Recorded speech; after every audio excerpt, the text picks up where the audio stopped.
प्रज्ञान YouTube channel में जुड़े हुए सभी सत्संगी जनों एवं प्रबुद्ध श्रोताओं का स्वागत है।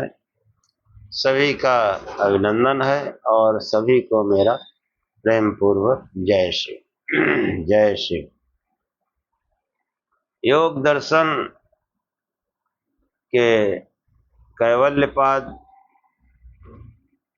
के क्रम को ही आगे बढ़ाते हुए आज का आख्यान आरंभ करते हैं। ओम असतो मा सद्गमय तमसो मा ज्योतिर्गमय मृत्योर्मामृतं गमय। हे परम गुरु परमात्मा, हमें असत्य से सत्य की ओर ले चलो, अंधकार से प्रकाश की ओर ले चलो तथा मृत्यु से अमरता की ओर ले चलो। कैवल्यपाद में जो पीछे के आख्यान में चर्चा की गई, तो शिष्य जिज्ञासा करता है कि जब समस्त दृष्टिगोचर जगत अनेक तत्व अवयवों का सन्निवेश संगठन है, तो जगत में किसी वस्तु तत्व के एकत्व की प्रतीत नहीं होनी चाहिए। एक शब्द, एक गाय, एक वस्त्र आदि प्रत्येक पदार्थ अनेक रूप संग्रहित होना चाहिए। आचार्य जो है इसका समाधान करते हुए आगे बताते हैं और पिछले आख्यान में यहीं से समाप्त किया था, वहीं से आरंभ करते हैं कि परिणाम एकत्वात् वस्तु तत्वम। परिणाम के एक होने से वस्तु की एकता जानी जाती है। कि अनेक कारणों से मिलकर जो कार्य उद्भव में आता है वह स्वरूप से एक ही होता है। तो जैसे कोई तमाम चीजें मिलके पानी और मिट्टी और फिर एक घड़ा बना, लेकिन वो तो घड़ा है। हाँ, ऐसे ही अनेक कारणों से मिलकर जो कार्य उद्भव में आता है वह स्वरूप से एक होता है अथवा अपनी स्थिति में एक जाना जाता है। जैसे तेल, बत्ती, आग की लौ मिलाकर प्रदीप अथवा प्रकाश स्वरूप एक परिणाम को प्रस्तुत करते हैं, ऐसे ही तीन गुण सत रज तम मिलकर अन्योन्य मिथुन रूप हुए पुरुष के भोग और अपवर्ग के लिए पृथक पृथक एक दूसरे से भिन्न रूप में वस्तुओं का उद्भव करते रहते हैं। हाँ, कि समस्त सृष्टि इन्हीं तीन तत्वों से बनी है, सत रज तम, और फिर इनसे तमाम वस्तुएं जो है संसार में दिखाई देती हैं। गुण यही तीनों हैं, उन्हीं से बनती विविध रूप में। हाँ, और असंख्यों नाना प्रकार के रूप हमको दिखाई देते हैं। तो वो जो है उदाहरण दिया गया, इससे तेल, बत्ती, घी, दीपक, इससे जो है वो दीपक बनता है, लेकिन कई वस्तुएं हैं। ऐसे ही अनेक वस्तुएं जो है वो सतरजतम उद्भूत करते रहते हैं। वस्तुओं का परस्पर भिन्न रूप ही उनकी पृथक एकता का नियामक है। कि रूप सब भिन्न भिन्न है सृष्टि में, लेकिन उनकी एकता है कि सब बने किससे? सतरजतम से। इन्हीं तीन ही गुणों से बने हैं, इसलिए उनकी एकता है। तात्पर्य तीन गुण परस्पर विलक्षण होते हुए भी अन्योन्य मिथुन वृत्ति होकर इस परिणाम का उद्भव करते हैं। वह प्रत्यक्ष से एक रूप जाना जाता है। फलता कारणों के विलक्षण वो अनेक होने पर भी उनसे परिणित होकर उद्भूत हुए कार्य की एकता में कोई बाधा नहीं होती है। इस प्रकार जब त्रिगुण का कारण रूप से परिणाम होता है तब एक इंद्रिय स्रोत अथवा चक्षु आदि का ज्ञान यथार्थ है। वे ही गुण जब ग्राह्य विषय रूप में परिणित होते हैं तब एक शब्द अथवा रूप या एक ज्ञान यथार्थ है। शब्द आदि के रूप में त्रिगुण का परिणाम ऐसा ही है जैसा अन्य मूर्त द्रव्यों का परिणाम। हाँ, शब्द है और शब्द नाना प्रकार का ज्ञान कराते हैं, है शब्द। ऐसे ही त्रिगुण प्रकृति है, उससे विभिन्न रूप जो है वो उनमें परिवर्तित हो जाता है। पृथ्वी का एक परमाणु तन्मात्र रूप अवयवों के संघात से परिणित होता है। वह परमाणुओं से मिलकर स्थूल पृथ्वी तथा आगे उससे गाय वृक्ष पर्वत आदि स्थूल परिणाम होते रहते हैं। अनेक के संघात से परिणाम एक होने में कोई बाधा नहीं है।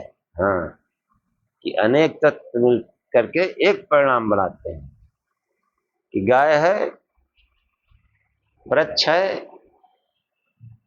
वो मूलतः 3 गुणों से बना है। और वो 3 गुण जैसा कि सांख्य में बहुत स्पष्ट तरीके से समझाया जा चुका श्रेष्ठ रचना में कि ये 3 गुण ही जो है आगे विभिन्न प्रकार की रचना करते हैं। कि मूल क्या है? मूल है प्रकृति। प्रकृति से महत्त्वनी बुद्धि। अब बुद्धि जब काम करना शुरू की तो वो बुद्धि त्रिगुण में है, और बुद्धि जो ही काम करना शुरू की वैसे अहंकार भी काम करने लगता है। यानी बुद्धि जहां काम की वैसे मैं हूं इसका ज्ञान होता है। इसको ऐसे समझे जैसे हम लोग गहरी नींद में जग चले जाते हैं रोज, और फिर जब वो गहरी नींद यानी सतरजतम की साम्य अवस्था, उसमें जब विक्षोभ होता है तो उस विक्षोभ की अवस्था में सबसे पहले ये महत्तत्वनी बुद्धि, जो महत्तत्व है संसार में, वही इस पिंड में बुद्धि है। बुद्धि काम करने लगती है। बुद्धि काम करते ही ये मनुष्य को इस बात का अनुभव होता है कि मैं हूं। मैं हूं मतलब यहीं से अहंकार की उत्पत्ति हो जाती है, और इस अहंकार से ही सब समस्त कार्य होते हैं, शुभ भी अशुभ भी। हाँ, अहंकार से ही सब काम होते हैं। अहंकार एक प्रकार का बल है। जो सत्वरजतम 3 गुण है, तो ये जो रजोगुण जो है क्रिया रूप है, ये क्रिया रूप यही अहंकार है। अब ये क्रिया रूप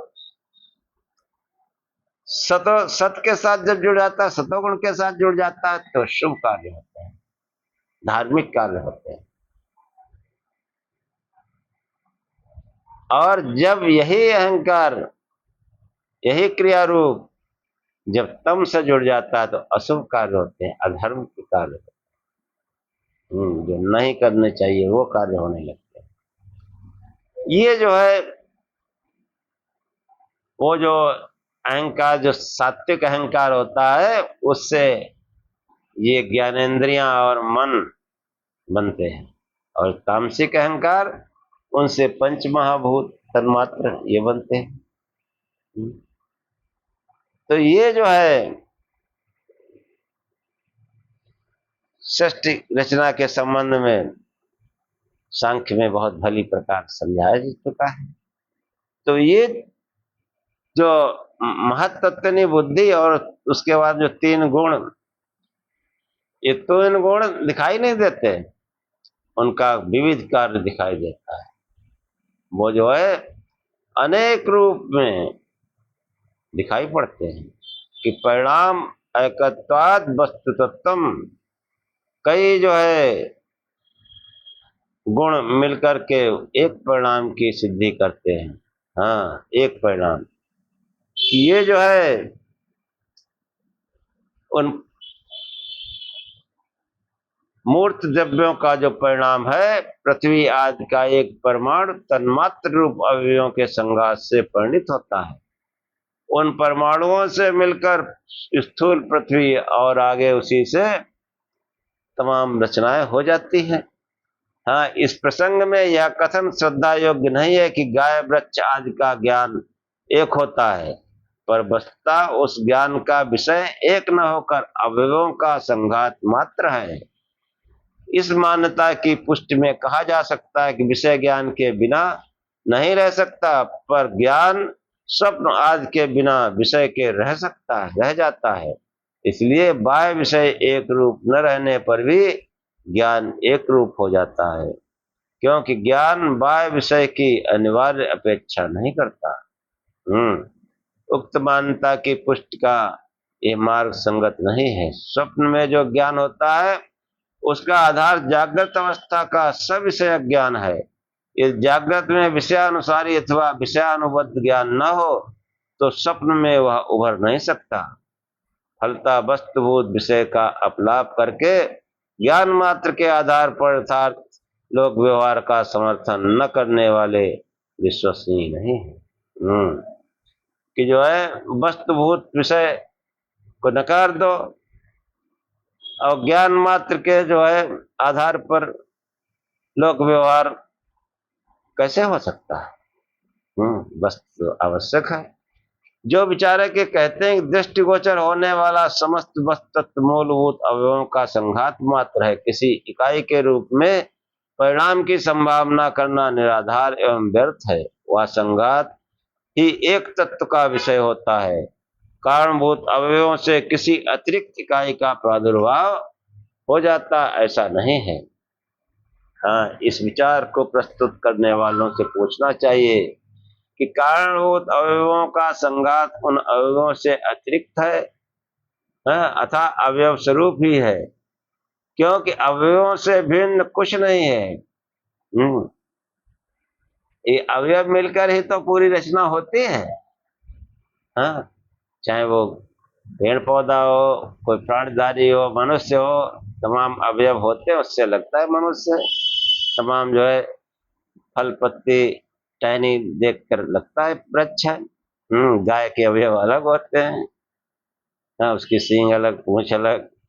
तो ये मिलकर जो है उसको एक इकाई रूप में स्वीकार कर लिया गया, जो एकत्व ज्ञान का विषय है। अवयवों का परिणाम अवयव रूप नहीं होता।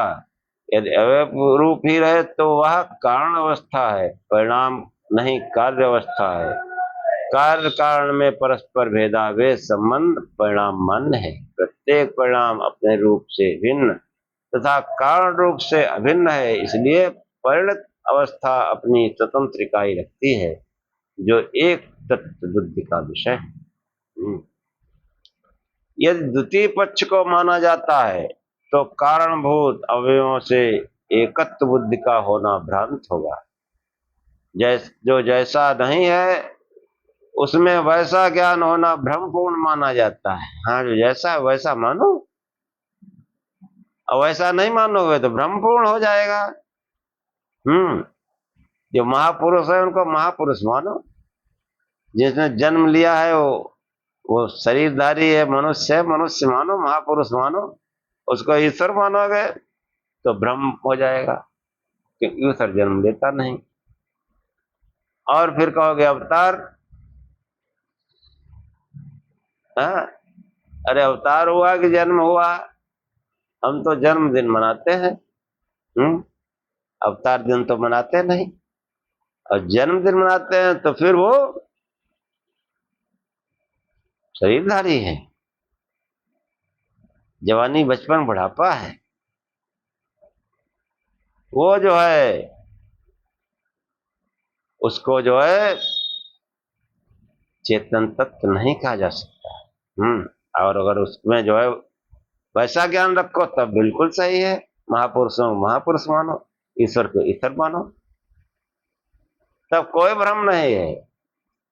और प्रकृति से लेकर पंच महाभूत तक सब सृष्टि है।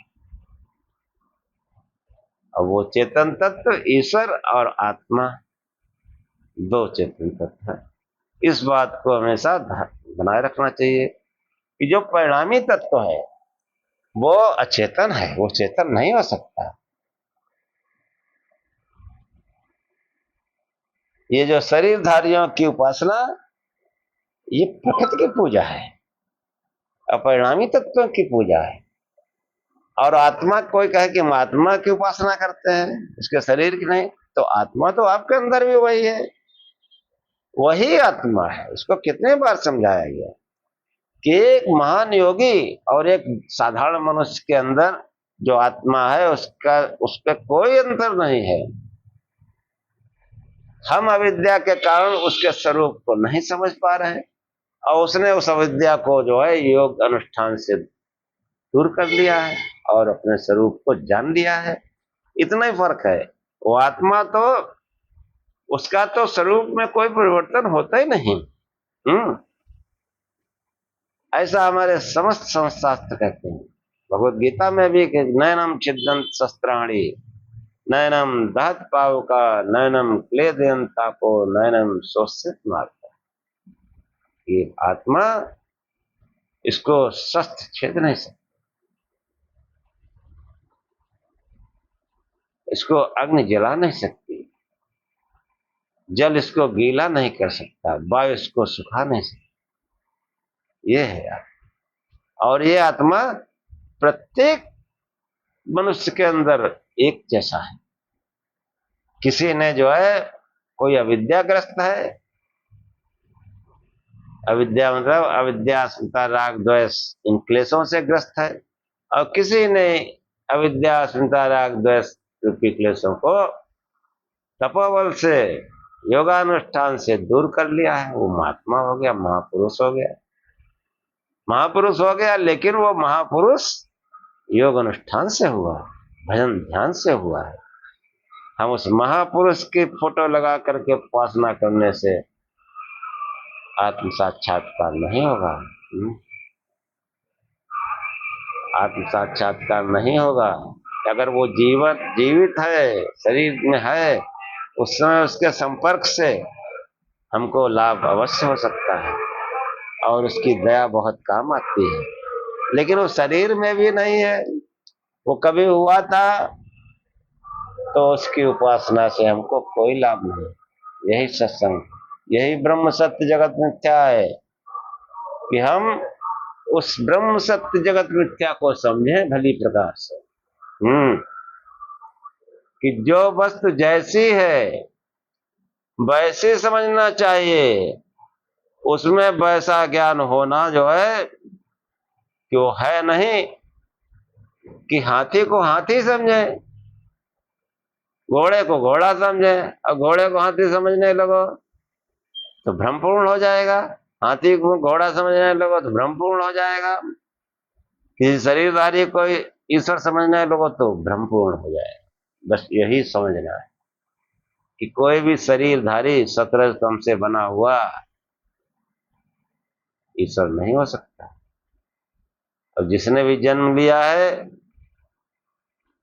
जिसके भी माता पिता है, वो ईश्वर कैसे हो सकता है? महापुरुष हो सकता है, महान योगी हो सकता है, ईश्वर नहीं। यही बात हमको समझ। और कोई महापुरुष, महान योगी आपको उससे सीधा साक्षात्कार हो जाए, ये बहुत बड़ी बात है। बहुत बड़ी बात है। महापुरुषों का संगत, ये समझ लो कि फिर तो संसार में कुछ रहा ही नहीं। उसी महापुरुष को, योगी को, आत्मज्ञानी को अतिथि कहा गया। ये अतिथि देवो भव जो है, 4 देव बताए गए, मातृ देवो भव, पितृ देवो भव, आचार्य देवो भव, अतिथि देवो भव। ये वाकई देव हैं। तो माता देवता किस लिए है?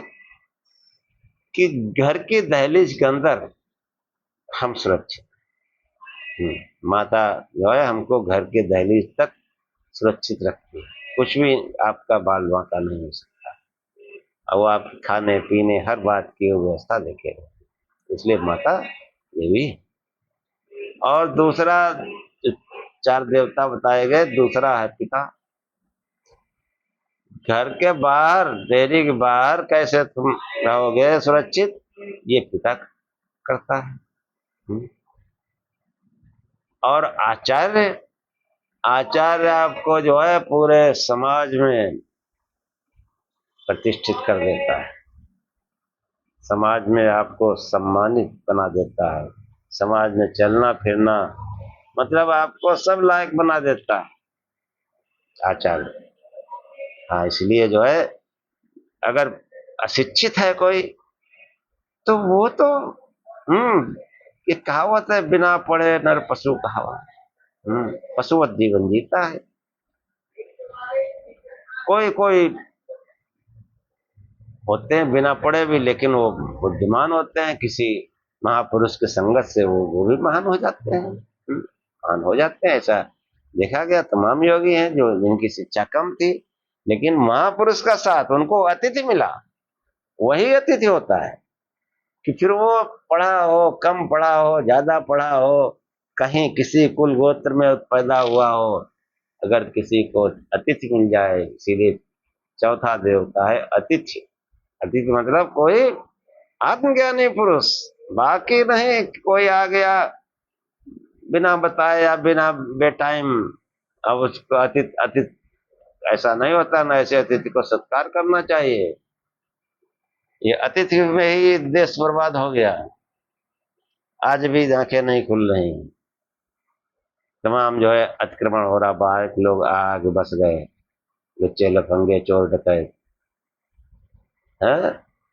बड़ी नेताओं की संख्या उनको प्रोटेक्ट करने में जुटी है। ये अतिथि नहीं होते। अतिथि कोई महापुरुष हो। देखो पश्चिमी देशों में क्या है, वो जितना यहाँ बुद्धिमान लोग हैं, एशिया के जेंटिल पर्सन, बहुत काबिल पढ़े लिखे, इनको सबको अपने यहाँ जगह दे दी है। और इसलिए वो देखो कहाँ पहुंच गए, कितना तरक्की कर गए।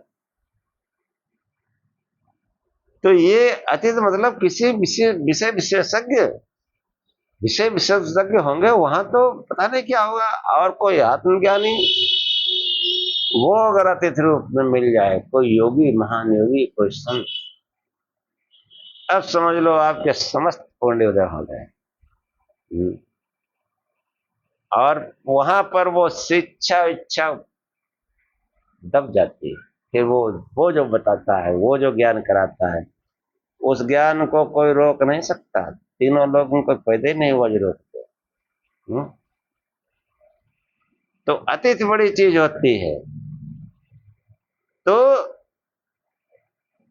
ये सब कहने का मतलब ये है कि चाहे वो माता हो, चाहे पिता हो, चाहे आचार्य हो, चाहे अतिथि हो, यानी कोई महान योगी, महान संत, तो ये देव हैं, हमको जो है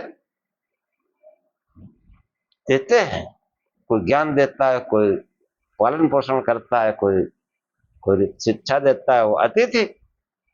वो कोई महापुरुष, महायोगी, यानी वो हमको इस लोक और परलोक में सब जगह स्थापित कर देता है, सब जगह प्रतिष्ठित कर देता है, सब जगह हमारा मान सम्मान बढ़ा देता है। वो अतिथि है। और उस अतिथि के भी, हाँ, कि कोई अतिथि है मान लो थोड़ी देर के लिए, आप उसको आचार्य रूप में, गुरु रूप में जैसे भी मानते हो, और उसकी फोटो भी लगा ली, धूप बत्ती अगरबत्ती भी कर रहे हैं। अरे किसी दिन वो आ जाए संयोग से आपके यहाँ, और फिर उसकी अगरबत्ती धूप बत्ती लगाओ, तब पता चलेगा। हाँ, और लगाओ तब भी फोटो पर ही उस तो साक्षात्कार आया हुआ, साक्षात रूप में चढ़ाओ उसके ऊपर एक लोटा जल, अगरबत्ती धूप बत्ती लगाओ, उसकी ठोड़ी में जो है प्रसाद लगाओ, भाग खड़ा होगा। यही जो है अज्ञान फैला हुआ है कि ब्रह्म सत्य जगत मिथ्या। ये जो जगत है उसको जगत समझो, जो ब्रह्म है उसको ब्रह्म समझो। और इसके लिए आपको वैदिक साहित्य में जाना पड़ेगा। वैदिक साहित्य में आप ढूंढते रह जाओगे, जितनी अलमारी भर रखी है, को नहीं मिलेगा। एकमात्र भगवान भोलेनाथ का स्वरूप, गुण स्वरूप रूपक, गुण स्वरूप रूपक, वो आपको मिलेगा। ये जो स्वरूप है वो वेद वेद के अनुकूल है, वेदानुकूल स्वरूप है। अन्य कोई स्वरूप वेदानुकूल नहीं है। जो भी हमसे इस संबंध में तर्क बहस करना चाहे कर सकता है, जो भी। तो हम जो भी उपासना कर रहे हैं वो वेद विरुद्ध कर रहे हैं, इसीलिए हम आगे नहीं बढ़ रहे हैं। इसीलिए आगे नहीं बढ़ रहे कि किसी भी शरीरधारी की 17 स्तंभ से बने हुए पदार्थ की उपासना वो हमको अध्यात्म में उन्नत नहीं कर सकती। बाकी सांसारिक वस्तुएं हैं वो तो ठीक है भाई, उनके लिए प्रयास करो। और जहां कुछ नहीं है, जिसके उपासना संसार का भी कुछ नहीं है, वो भी नहीं, खाली मूली जो है लगे हुए हैं, खाली मूली लगे हैं। हाँ, कोई शरीरधारी हो, और मनुष्य रूपी शरीर है, वो तो है ये पशुओं की पूजा हो रही है। और बड़े बड़े विद्वान कहते हैं, पंडित जी क्या बात करते हैं, पशुओं का संरक्षण। अरे संरक्षण अलग चीज है, पूजा अलग चीज है। कि गाय को बढ़िया साफ सुथरे रखो, पालो पोसो, और धूप बत्ती अगरबत्ती, इससे क्या होगा। बढ़िया साफ सुथरे रखो, पालो उसको, बढ़िया दाना खिलाओ, हाँ? रोज नहलवाओ। तो जो जैसा है उसको वैसा समझना, यही ज्ञान है। और इसके लिए भगवान ने हमको बुद्धि दी है, फिर हमारी शिक्षा है, फिर हमारा सनातन साहित्य है। तो ये जब तक आप नहीं समझेंगे तब तक जो है वो अध्यात्म जैसी कोई बात नहीं। हाँ, बाकी वो ठीक है, धार्मिक बने रहो भाई, 40 50 पढ़ो, हाँ, और यज्ञ भंडारा करो। यज्ञ भंडारा ठीक है, वो तो अच्छी बात है, उससे कभी दिमाग घूम सकता है, मन में शुद्धता आती है, पवित्रता आती है। लेकिन हम जो है, हमको बुद्धिपूर्वक, बुद्धिपूर्वक जब हम कोई एक मार्ग चुन लेते हैं, मुंडक उपनिषद में आया है कि न चक्षुषा गृह्यते नापि वाचा नान्य देव तपसा कर्मणा वा ज्ञान प्रसादेन विशुद्ध सत्वा तम पश्यते निष्कलम ध्यायमाना। ध्यायमाना, ध्यान करता हुआ ही कोई उसको देख पाता है। तम पश्यते निष्कलम ध्यायमाना, वो नितांत शुद्ध, निष्कल, नितांत शुद्ध। और दूसरा अर्थ कलाओं से परे, बिना कला वाला। ये 16 कला 12 कला कुछ नहीं, 16 कला 12 कला संसार होता। वो परमात्मा कलातीत है, कलाओं से परे है। वो कलाओं से युक्त संसार की रचना करता है, स्वयं वो कलातीत है। उसके बारे में जो है अंगिरा ऋषि कहते हैं, न चक्षुषा गृह्यते नापि वाचा। वो चक्षु मतलब ज्ञानेन्द्रियां, वो ज्ञानेन्द्रियों का विषय नहीं है। नापि वाचा, वो कर्मेंद्रियों का भी विषय नहीं है। नान्य देव, ये जो पिंड के देव हैं, इंद्रियां वगैरह, इनका वो विषय नहीं है, इनके द्वारा वो नहीं जाना जा सकता। और जो अन्य देव हम समझते हैं संसार में, उनके द्वारा भी वो नहीं जाना जा सकता। नान्य देव तपसा कर्मणावा, यानी चाहे पिंड के देव, चाहे ब्रह्मांड के देव, इनके तमाम प्रकार के जो है तप करने से, कर्म कांड करने से वो नहीं पाया जाता है। तो इसी कहते हैं, क्या वो ज्ञान से पाया जा सकता है? कहते हैं ज्ञान से भी नहीं पाया जा सकता है। कि ज्ञान जो है वो हमको एक नहीं अनेकों मार्ग दिखलाता है। हाँ, एक पुस्तक पढ़ी रामचरितमानस, तो राम सीता लक्ष्मण आ गए। भागवत पुराण पढ़ी तो राधा कृष्ण आ गए। देवी पुराण पढ़ी तो देवियां आ गई। ऐसे ही तमाम ज्ञान बढ़ता गया, हमारी पूजा की अलमारी भी बढ़ती चली गई। हाँ, एक सज्जन के यहाँ गए तो पूरे कमरे में उन्होंने जो अलमारी बना रखी, सब फोटो फोटो लगी। हाँ, और हमारी बातचीत हुई तो वो झेपने लगे। अब वेशधारी, भगवा वस्त्र पहने हुए। तो ये नाना प्रकार का जो है गोरख धंधा चल रहा है।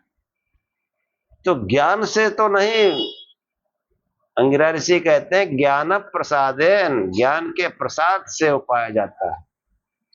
ज्ञान का प्रसाद मतलब जब अनेकों मार्गों से कोई बुद्धिपूर्वक एक मार्ग को चुन लेता है, तब उसे ज्ञान का प्रसाद मिलता है।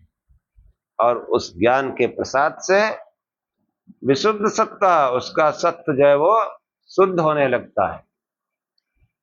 और फिर वो उसको ध्यान करता हुआ, ये ज्ञानेंद्रियां कर्मेंद्रियां जब अंदर ज्ञान करना शुरू करते हैं, तो ध्यान के द्वारा वो कला रहित उस परमात्मा को देख पाता है। इसलिए जो है, जो जैसा है उसको वैसा समझो, तब आप सही रास्ते पर चलेंगे। और इसी के साथ आज का आख्यान समाप्त करते हैं। ओम सहनाववतु सहनौ भुनक्तु सह वीर्यं करवावहै तेजस्विनावधीतमस्तु मा विद्विषावहै। ओम शांति शांति शांति।